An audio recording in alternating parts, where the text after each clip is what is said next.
This is your Wednesday Daily Delivery. I am Michael Rand. Hope everyone's having a great day out there. Thank you for joining me here today on the show. Got plenty of good stuff coming up. Chip Scoggins, columnist for the Tribune, will be with me in just a little bit, talk about his Football Across Minnesota column. Inside a film review with Minnesota State Mankato. Chip went there on Sunday and got a good look at kind of what goes on during a film review.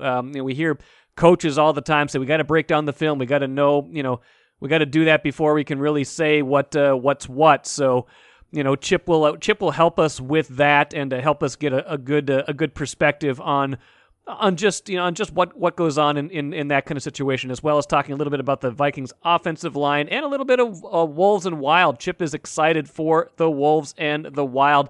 Get to a NBA vaccines update after that and a MLS All-Star Game announcement too. But first, what did I miss? So, you guys, I admit I have not watched as much baseball this year as I normally do. I was a huge baseball fan growing up. It's kind of sad that I haven't watched as much. But, the Twins just weren't that good, and especially they weren't that compelling, especially, with second half of the season. There was a few things to keep an eye on. But, the sport itself, I have a hard time just sitting down watching any old baseball game these days. And the pace of play, the length of the game, it bothers me. It doesn't feel like the same sport I grew up with. And when I say that, I feel a little bit like, an old man yelling at a cloud. I'm not that old.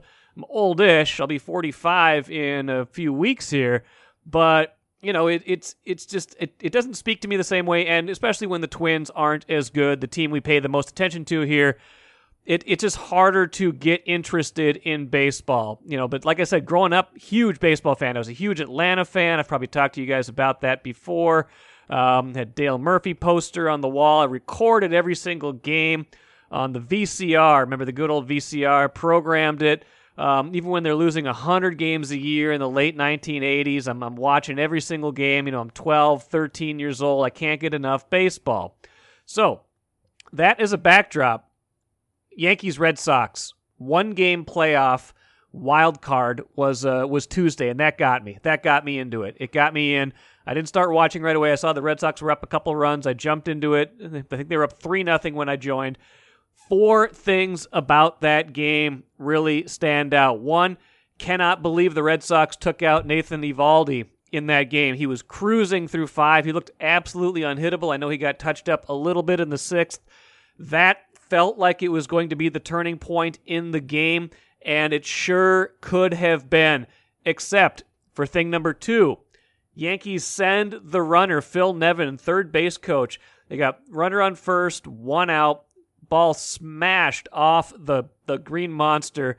Ball hits off a monster that high, that hard. It's hard to score from first on an extra base hit, but Phil Nevin waves around the runner, and he's thrown out fairly easily. It was a good relay, really nice relay, center field to shortstop, to home plate, but ball was there in a lot of time. It was perfect, but it didn't have to be perfect. They got him by a few steps at least. Plenty of time to put the tag down, make the out. So instead of having second and third, 1 out, trailing 3-1, Yankees have runner on second, 2 outs, inning ends quietly, 3-1. Red Sox restore their 3-run lead the next inning, make it 6-1 a little bit later, 6-2. They kind of cruise to the final. Third thing, Hansel Robles, been pitching reasonably well for Boston, especially lately since he got traded from the Twins. I know Twins fans might not believe that based on how things went a lot of this year for Hansel Robles, but deadline acquisition for a shaky bullpen. He has been helpful, pitched a clean inning for Boston, helping them get past New York. The last thing, though, of course, the biggest thing of all in all this, the Yankees lost. You guys, we don't have a lot to cheer for right now with baseball. We don't have a lot to go on with the Twins right now, but kind of like in football when if you're a Vikings fan and the Packers lose, which frankly lately has not been all that often, it almost feels like a second victory. Or even when the Badgers lose in football, if you're a Gopher fan, I feel like people have that kind of schadenfreude, that great word, enjoying the pain of others, enjoying the pain of the rivals. And I think it holds true for the Yankees. Every time the Yankees are eliminated from the postseason, which is not done at the hands of the Twins fans rejoice. So Yankees are out after just one game. They go meekly. Garrett Cole, their $300 million pitcher, pitches quite poorly. Only went a couple innings, gave up 3 runs.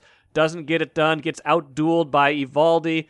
The Yankees can't really go to their strength, which is their deep bullpen. Couldn't get a lead. Couldn't get Cole to get them that lead. And they end up getting bounced. Wonder if that's the end for Aaron Boone, the manager. We'll have to see about that. But the most important thing of all, the Yankees did lose. Since I was a kid, my grandpa, Jim Warner, taught us to treat our customers like family. And to thank you for 67 years, Warner Stellian is offering unbeatable appliance savings. Go to warnerstellian.com to get your $50 coupon you won't find anywhere else. Happy to be joined today on Daily Delivery by Chip Scoggins, Star Tribune columnist. Had Chip on a couple weeks ago when he debuted his Football Across Minnesota column. Wanted to have him on again to talk a little bit about that, talk some Vikings, maybe a little bit of Wolves and Wild too, because Chip, man, those seasons are right around the corner, and both of them had preseason games on Monday that were kind of interesting, kind of showed off some of what we might want to get excited about there. But let's start with the Football Across Minnesota. And you kind of had an interesting mix and opportunity to sit down with a coach that you know pretty well. Give me a little bit of more of the insight into what you wrote about there. Yeah, so I've been thinking about this. No matter what level, preps to pros after football games, as reporters, we get conditioned to hear an answer. Got to watch film. You ask about a certain play or a player, a coach, and it's. I don't think they're just saying. I don't think it's lying. A lot of times they want to watch the film and see it and dissect it before they give a critique of us. What went wrong and what went right. So you hear it all the time. They don't need to watch it when it goes well. By the way, they know exactly. They know exactly what happened when it went well. When it goes well. Yeah, you see that touchdown? That went well. Yeah. So I've been thinking, it's like I'd love to show readers what that looks like.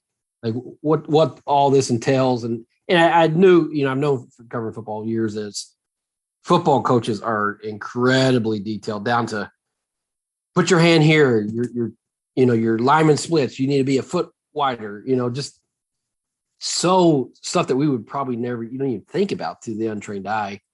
So I had talked with Todd Hoffner, the Minnesota State Mankato, what they call Minnesota State, but football coach, and he invited me to come down and sit in on a team meeting. They meet every Sunday at 5 and then have the full team meeting, and then they go into film review after that. And so I went down Sunday night and spent a couple hours with them, went to the team meeting with them, and then broke off. They break off they do a special teams as a full group, and then offense and defense go to smaller rooms. And so I went with the offense and just sat there, and they had played Concordia St. Paul and won big. It was 58-10, I believe it was Saturday. But they went through every play and talked to the offense coordinator, defense coordinator about every player on the field on every play gets graded. You either get a plus or a minus, and they look at both effort and assignment. Did you do your job? Did you do it well? Or did you play hard with the effort they want? And it was interesting to see how they grade, how strict they grade.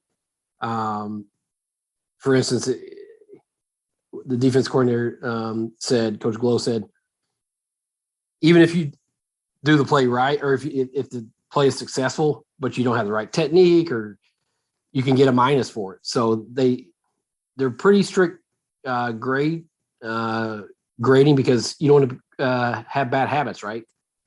If you score a touchdown, but you have bad ball control, that's a bad habit. And watching the film, there's 2 touchdowns where the offense coordinator stopped it, rewound it, where the guy scored a touchdown, but the football got away from his body, didn't have great ball security. And he's like, love the touchdown, don't love the ball security. You got to, because, you may get away with it one time, but if it becomes a habit, eventually it's going to come back to get you. So it was fun. I was down there a couple hours and just really see how a coaching staff and then by extension, giving it to the players, really dissect with a critical eye. I mean, they won by 48 points, and they really critiqued the good and the bad, every play. So it was pretty fascinating. I hope people saw it and got to kind of get a glimpse of how much goes into that film review.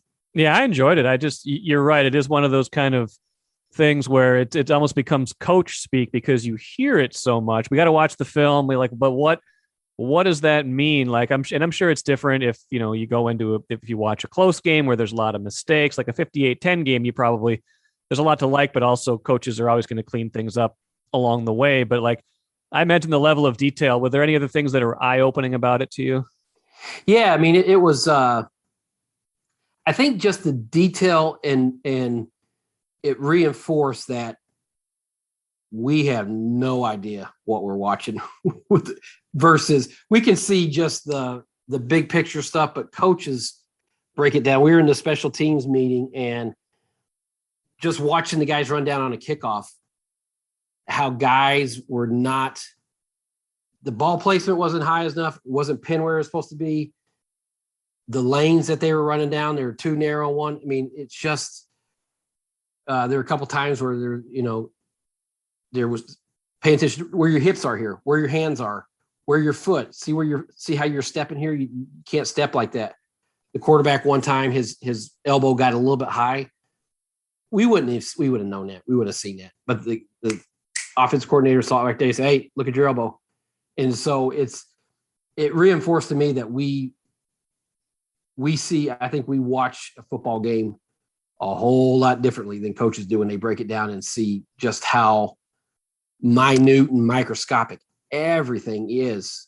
I was sitting in the meeting room and like the way they were talking, they have their own terminology and lingo. Like some of it's like, I have no idea what they're even saying, because it's just so inside football. But it just speaks to how, now we could say that it's, some might think it's overanalyzing, but for coaches, I mean, those little things matter. Those little minute details to them, when you add them up, Todd Hoffner, the coach, had a great thing. He said, there's imperfections all throughout football. They're everywhere, and you just have to clean those up. So to me, it was eye-opening just to see how detailed and microscopic they get with everything on a football field. It's probably a good transition point to talk a little bit about the Vikings, because we've made a lot in the last couple of weeks about Kirk Cousins and Mike Zimmer sitting down and hashing things out on a weekly basis, watching some film together, kind of getting to an understanding of where the other one is coming from. I think the film session this week will be interesting. Yes. Kirk did not have a lot of time to throw, and when he had probably more time than he thought, he might have missed a few things. Those things kind of go hand in hand throughout the poor games of his Vikings career, at least. What did you see on Sunday from, a team that had been humming along, scored on the opening drive, and then didn't score again in that game? Well, they've been very good in scripted series. I mean, I think they've scored all 3 games, but with their scripted series and look good doing it. But it goes back to what we've said all along and what we've known. And I don't think there's any surprise about when they cannot run the ball and they cannot pass protect. Cousins is not going to overcome that. It's just not. I mean, he's at his best when they can run the ball, play action, and do different things off the running game. And the previous 2 games, I thought the offensive line was terrific in giving him time and a clean pocket. Sunday, it was awful. It was 22 pressures, I think we saw with Pro Football Focus the most. And you just saw that he cannot overcome that. I mean, it was just, he had no time. It went back to looking indecisive. And that's the problem is, will that offensive line be able to hold up against good defenses? And I just think no. Unless they really do some scheming and different things to try to mitigate it, they just looked overwhelmed again. In that it gets a good I mean, that's a good Browns defense. I think got some obviously playmakers and pass rushers there along the line, but it was just a mess on offense. It was, and what I'm trying to figure out now is this has happened periodically, not every single game, and the offensive line plays better And then, you face lesser defenses, and they might, get a chance to get well against Detroit, which is not a great team, just lost a pass rusher to injury, I believe.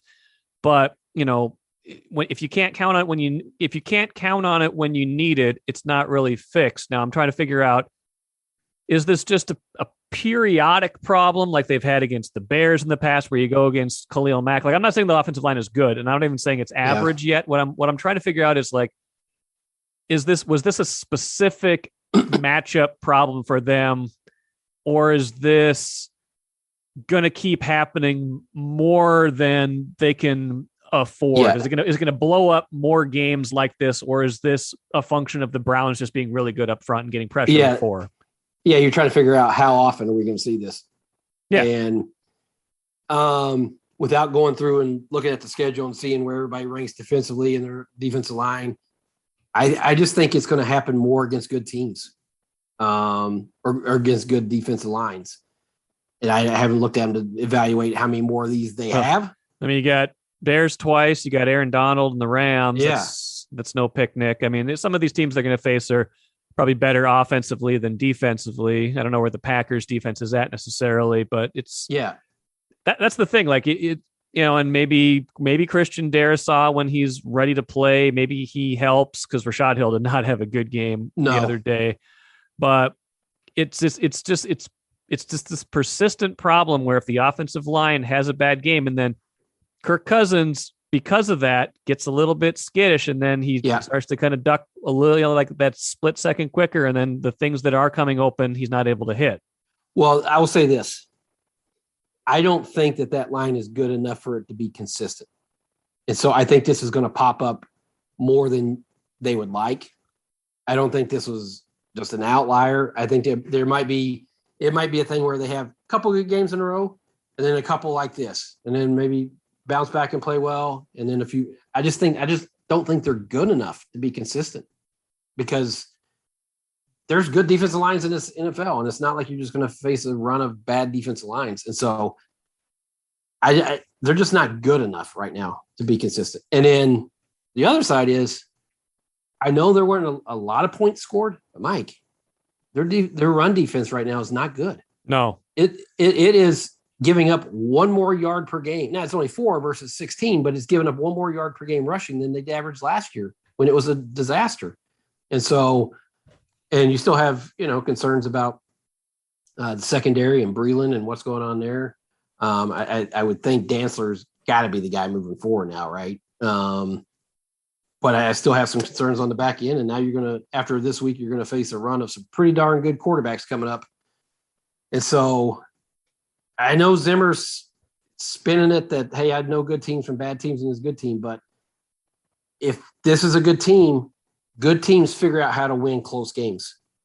And they're just, they can fall back on, hey, their losses that come to against teams that are 10-2, and that's the fact. That's true. But if you're going to be a good team, because so many NFL games are close, you have to figure out a way to execute in those critical moments, and they're just not doing it. Yeah, I think they're a talented team. I don't think they're a good team, and that's a distinction. They're a talented team with obvious flaws that can really sabotage it. That's the way I would describe it. Yep, and that's kind of what we thought going into the year. We'll see if that changes at all. Chip, last thing I wanted to get you on was, we were talking about this before we started recording, but Wolves and Wild season is basically upon us. They both played preseason games on Monday. Wolves Twitter is just like, has lost its mind already, because they had a good half of basketball. Are we mapping out the parade route? Is that what we're doing? Yeah, parade route, baby. Anthony Edwards looks good. We know he grew in physically, the offseason. He does. He looks bigger. He looks taller, and he's like 6'5", 6'6" now. He played well on defense, had a couple blocks, had a couple steals. I know, just one preseason game. The larger point is, you saw a couple nice goals from the Wild too. Interest level in both of these teams, I think, is high. The curiosity factor, Wild coming off the playoff berth, Wolves with some intriguing young players wanting to see what Anthony Edwards can do, want to see what they can do in Chris Finch's system. What's your level of excitement for these two teams right now? Yeah, that's what I think I'm going to write this week, that typically in October, I don't want to say I don't care, but I'm so engrossed in football that's kind of, I have tunnel vision on that. Sure. And I sort of swing back to hockey and basketball more towards December in terms of really diving in, paying close attention and being engrossed in it. I'm really interested in both these teams right now.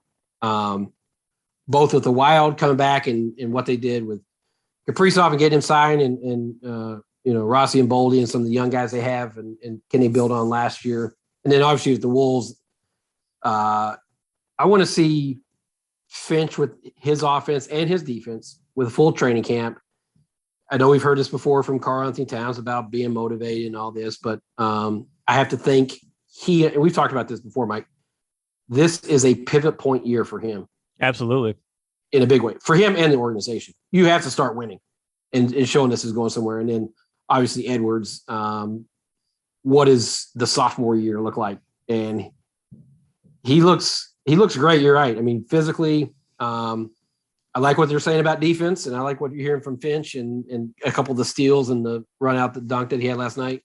Those are encouraging things. Now it's one game, so you can't really say that part is fixed, but I think there's intrigue with both of those teams, at least for me, from my perspective, that I'm definitely more engaged and more probably aware of them in early October than I normally would, if that makes sense. Yeah, it makes sense to me. I'm kind of in the same boat. I'm generally interested in the Wolves just because I skew that way, but I'm interested in the Wild right now too, just coming off of what we saw last year. I want to know how real that was because they were playing 56 games. A lot of them were against really bad competition. A lot of it was, some of it was against really good competition too, like Vegas and Colorado, but they got to beat up on a lot of really bad teams. How does Kaprizov look over 82 games in full arenas against, all the teams in the league? I think there's that intrigue factor too. And I also think maybe I can leave you with this final thought and see what you think of this. Regardless of how well Towns plays this year, I think we're very close to this being Anthony Edwards' team and not Karl-Anthony Towns' team. Just from a public sentiment standpoint. Probably in terms of engagement with fans, because I think Ant has that big personality and is funny in interviews, and he'll have the more dynamic plays, the donks, the things that social media that lights up social media, right? His interviews are funny and they'll get. But in terms of the way the organization is structured, they've built this thing around Cat. I mean, everything they've done has been around him. They have, but this team can't go anywhere if he's their best player. That's what I think. I don't know. I don't know that it's going to be. I think. Well, I'll say this. I think it definitely needs to be a 1 and 1A. Okay. I don't think it's Towns and everyone else. I don't think it's going to be that. But if you're saying him and Anthony Edwards are two stars and it's 1 and 1A, Batman, or however you want to phrase it, I can buy that. But it's not. It's definitely not. It's just Towns and everyone else, which for a long time we thought that's what it was, right? How are you going to? I mean, they have one superstar. For a while, they tried to convince us it was Towns and Wiggins, and that was never. Yeah, true. That was not. Yeah, that was never true. Everyone saw through that, but no, I think the thing I like about Edwards is he wants to be great. You can tell how much he really is striving to be. He sets big goals, and we've heard him. But I think I like what he's done in terms of preparation for this, in terms of the changes he's making to his body or to his emphasis on defense. It sounds like Finch said he's working harder in practice on defense. That's good to hear. Now you have to maintain it. It has to be the buy-in completely and show it in games. But I like what we're hearing, and it shows maturity for a guy who's still really young. So. Yeah. Good stuff, Chip. I'm looking forward to those seasons getting underway. We'll see the Vikings against the Lions this weekend.